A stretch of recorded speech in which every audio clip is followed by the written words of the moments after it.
Let's look at one of our foundations, our philosophies. Every activity, let me preface this, every activity, no matter what we do, there's a theory and technique. You know, when you were in college, you had theory and technique of volleyball, theory and technique of whatever, right?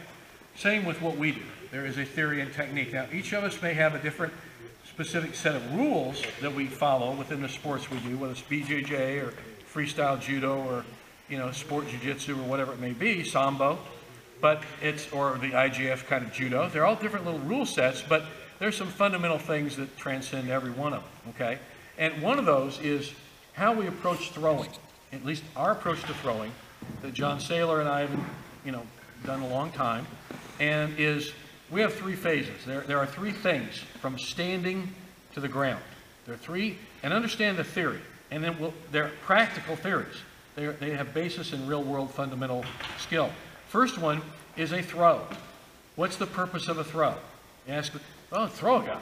No, the throw is you throw your opponent with force and control primarily on his back or backside. So you could finish a street fight with a throw. Bam. You can finish a judo match with a throw, get the e-pawn. A sambo match, get a total victory, remain upright.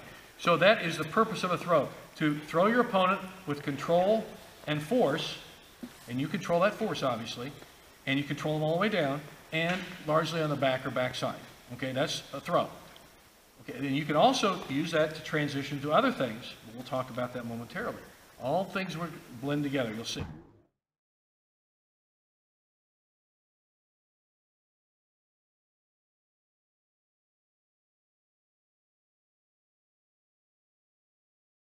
The second one is a takedown.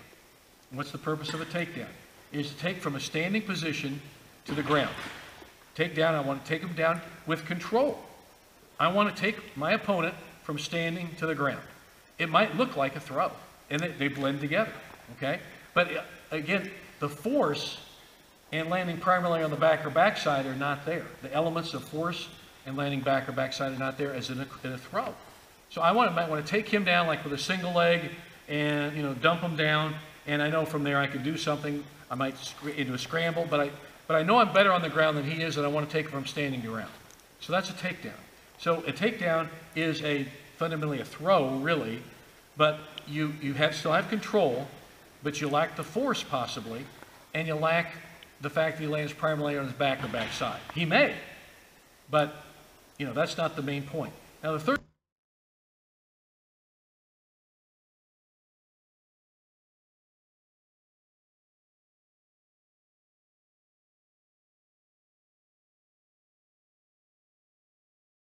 Transition. We transition from standing to ground. You can transition, like we were doing earlier, from one thing in ground fighting to another thing.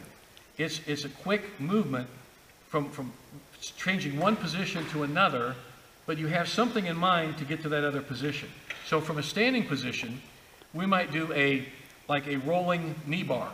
What may look like an uchimata to the judo guys, and you will pick up points, yes, but my real goal is to transition from standing to ground so I end up in a nice straight leg lock or ankle lock, something like that.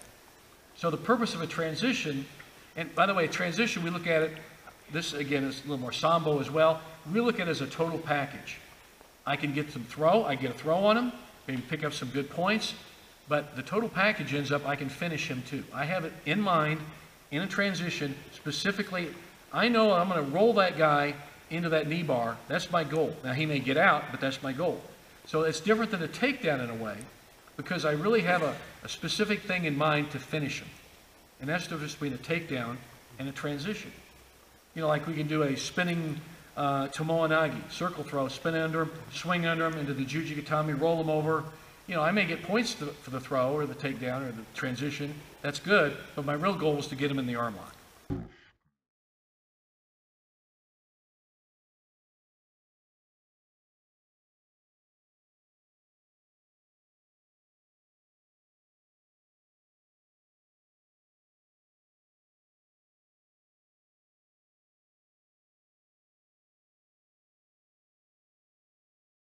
Those are the three elements that we do.